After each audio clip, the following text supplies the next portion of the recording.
Hello guys, आज के बनाबो मटन करी। तार জন্য আলুটাকে ভাজা হওয়ার পর একটা পেস্ট বানিয়ে নিতে হবে। তারপর দেবো কাঁচা লঙ্কা, টমেটো, পেঁয়াজ, রসুন, আদা দিয়ে একটা পেস্ট বানিয়ে নেব। আলু ভাজাটা হয়ে গেলে তাতে দিয়ে দেবো ফোড়নে জিরা, ধনিয়া, জিরা, তেজপাতা, এলাচ আর কুচনো পেঁয়াজ দিয়ে এটাতে দেবো, মাটনটা দিয়ে দেবো। দেওয়ার পর হলুদ, লবণ, জিরা গুঁড়ো, ধনে গুঁড়ো দিয়ে এটাকে ভালো করে ভেজে নেব। দিয়ে একটুক্ষণ চাপা দিয়ে দেবো।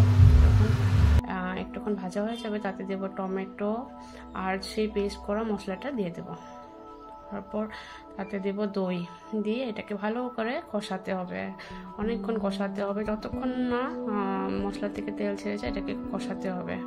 তারপর দেবো শুকনো লঙ্কা, ভুলে গেছিলাম, শুকনো লঙ্কা গুঁড়ো দিয়ে এটাকে ভালো করে কম জল দিয়ে এটাকে ভালো করে কষাতে হবে। যখন কষানো হয়ে যাবে তাতে দেবে গরম জল দিয়ে এটাকে আরোক্ষণ আধা ঘন্টার মতো এটাকে জাল দিতে হবে।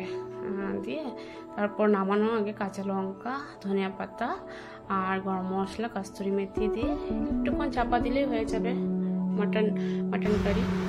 বাস, এটা হয়ে গেছে। ভিডিওটাকে দেখার জন্য ধন্যবাদ। Thank you.